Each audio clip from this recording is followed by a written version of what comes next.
Hello and welcome to the Brunton podcast series. Following some exciting news from the folding carton market most recently, I'm delighted to be joined by Winnie Mühling, the new General Manager for Pro Carton. Winnie, welcome. Thank you so much indeed for joining me today. So listen, let's start off with explaining to the audience a little bit about who you are and some of your background. Thank you very much, Dan, for the opportunity, and thank you very much for the invitation. So my name, you mentioned already, Winnie Mühling. I have been working in the packaging industry for the past 30 years of my career. So I spent basically all my career in packaging, working with FMCG companies throughout. From the 30 years, I spent 25 years directly in packaging. And that is, I think, the time that I spent most with Tetra Pak, and I also spent 2.5 years with Meyer Melnhof. Basically, carton board has always been very close to my heart, and that has followed me throughout the career. And Vinny, you obviously took over the role from Tony Hitchin, who obviously has held that position at Pro Carton for many years now. Obviously a bit of a tough act to follow. Tell us a little bit about some of your objectives, and maybe start off with explaining to those members of the audience who maybe don't know much about Pro Carton. Tell us a little bit about the association that is Pro Carton. Yeah, so in Pro Carton, we basically represent the mills and also the carton producing industry. And it's our main target to promote usage of carton board to a wider audience, of starting, of course, on our customers, meaning talking to brand owners, then looking into the retailing side. Finally, of course, a very important group, consumers, and further down the road, also recyclers. Yeah, so we want to really have an entire look at the value chain of carton board and carton users in order to secure that they are fully informed about the environmental benefit of using carton board as a modern packaging system. And we mentioned Tony just a minute ago. Obviously, have you had the chance to have a transition? It's not just a case of him walking out of the door and then you opening the door and closing again, right? Of course, I think it's big shoes to fit in. When you talk about Tony, I think he did an excellent job in the past 5 years since he had this position. And he built up a great organization around Pro Carton and the great supporting structure. I think, did I have a chance? I wished I would have had a true chance, a couple of days to spend with Tony to get a better smell of what he was doing. So we basically had a limited few hours that we spent on a video call. Unfortunately, still the modern truths, the new truths of doing business. And so I spent a few hours with him on the phone, and he is still there by email as an email contact to support if I have any questions. And Winnie, when we look at some of the issues that the industry is facing, obviously during the COVID pandemic, we've seen a great acceleration in demand for fiber-based and paper-based packaging. Obviously really good for the folding carton sector and the corrugated sector. But what was really fascinating was seeing how sustainability sort of dropped off the agenda during the early part of lockdown. But sustainability is clearly back on the agenda now. So how is the industry reacting to that in terms of promotion of sustainability to brand owners, end users, and also to governments? I think to the far end of the value chain, to consumers, I think they became much more aware of the importance of their purchasing decision when buying a packaging, on the impact it has on the environment, much more aware during the pandemic. This one is proven also by first surveys. You can see that it's very important when making a purchasing decision that consumers chooses a packaging material that has less environmental impact, less damaging environmental impact down the road. And I think that is, of course, where with carton material, we are very well positioned. A consumer knows by heart how to recycle a carton that he has used. He puts it back into the recycling stream. It ends up, there is a very efficient collection and also recycling system in place that also where the consumers can trust on and do trust on. And I think this sustainability element, it becomes more important when you discuss or start to discuss single-use packaging, where of course also with cardboard, we have advantages because we need the fiber back in the system. So if we can encourage this will also be part of our activities to really encourage the value chain. And for this, I mean, especially retailers and also the consumers to continue to show a strong discipline in collecting, bringing the cartons back in the system, because the valuable fiber we need to keep our circular economy system running. Yeah, and that is, I think, one of the key messages that I would like to leave, and that is what we will definitely want to promote. It is the importance of getting each and every carton back to the system. Each carton that goes back to the system will help us to further increase our recycling rates. If you look at recycling rates, what other system can claim to have an 85% recycling rate? Think about 85% recycling rate. That is, in order to reach an 85% recycling rate, you need to reach an 85% collection rate.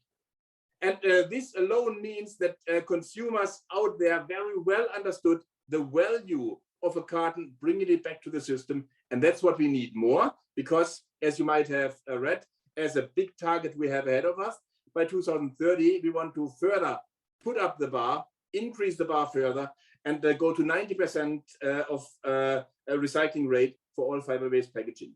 A huge step, a big figure, and for this we will need the support from the entire industry. Mm-hmm. And Winnie, it's interesting because effectively you're talking. We're no longer a linear supply. We're looking at the circular economy now. We're talking about recyclability, sustainability. And I think it's probably fair to say that all of the paper-based packaging industries have possibly suffered a little bit because of partial breakdowns in recycling rates. They're not as good as they were 2 years ago. We've got to hope that the municipal waste collection is going to improve over the coming 12 months or so. But it is interesting that we're starting to see that movement. And I think also when we look at what's going to impact the industry, we're looking at massive movements into digitalization within the board mills and also in the carton converting plants. And obviously that's going to be challenges that the industry is going to have to address with their machinery manufacturers, etc. But if we start looking, over the last 6 months, particularly in the UK, we've obviously had this issue with Brexit. We've seen logistics effectively. It was your choice, by the way. but the logistics, is seriously causing problems for the carton supply chain. So, what are your views on how do we try and get a hold of this, and how do we try and improve the complete logistics chain? Yeah, I think you mentioned one element, the supply chain. Yeah, that is of course where we are also impacted today. Yeah, that is one of the challenges the industry is facing. Now, of course, looking from the background, the raw materials we are using, we are to a large extent a very local industry. Yeah, so it is the local sourcing of the wood that makes it a bit easier. Yeah, so more than 90% today we source from our wood from EU forests. Another 8 to 9% we source from neighboring countries outside the EU. So that is meaning a self-sustaining supply of local raw materials. But of course, let me say that the devil is very often in the detail. I can give you an example of what I was facing when I was still in Asia. It's sometimes a small thing you don't have on your map that might disrupt your production process. It could be a lubrication. I had the case in our factory in Philippines, we were lacking a lubrication that could not be sourced fast enough. This lubrication would have never threatened the production process before. But it's now with the global supply chains being disrupted, that is, of course, where we are facing the issues. Yeah, and so I think from our perspective, from industry perspective, we are well aligning between the mill side and between the converting side. Well aligning to see that we get across this limitation that we are facing right now. This will not be gone tomorrow. Yeah, this will be with us for another few months before we will have this under control. It's of course also further fired on and further, let's say the challenge will be further accelerated with the fact that we see an increasing demand of sustainable packaging. We see if you go out on the shelves, if you go out to the retailers, you will see more and more carton packaging, where before you had alternative other packaging materials in there. So that is of course also coming to add to the challenge. But I think the industry is there to take on the challenge, to clearly align.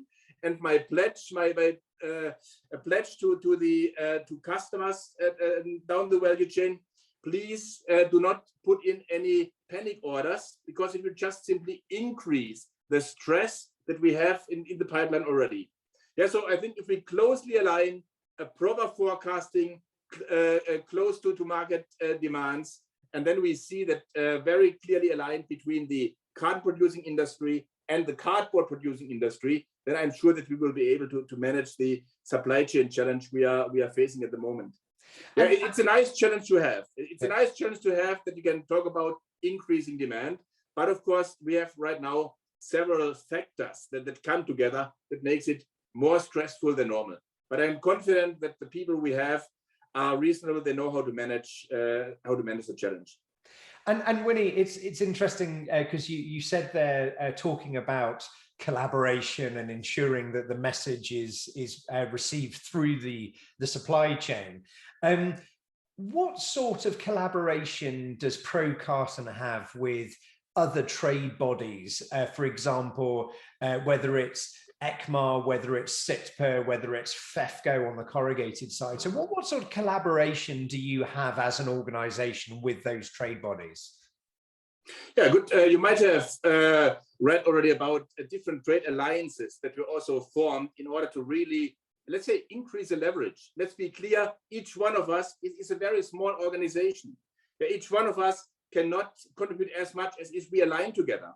Yeah, so we are closely aligning with ECMA, we are closely aligning with CEPI, we are closely aligning with other trade alliances to simply increase the leverage of the messages we want to put out. Yeah, I remember I had one of the first calls I had with the Belgian supply chain organization, and there I was reminded by one of the representatives who said, okay, you will be aware that the plastics industry has 30, 40 times the budget to spend on messages than what you have. And I think that is the truth as it is. I have been working also for Amcor in the plastics industry, and I understand the budgets that are available. We just have to be smarter. We just have to be smarter and use the messaging in a smart way in order to increase the leverage. And for this, we need the support of other trade associations of the industry. And it is a great collaboration. I can truly say, from the first calls I participated, I mean, I'm still very fresh, as you know. Yeah, so for the first calls that I participated in, there is a very good collaboration, a great support level, a great support structure in order to make these things happen.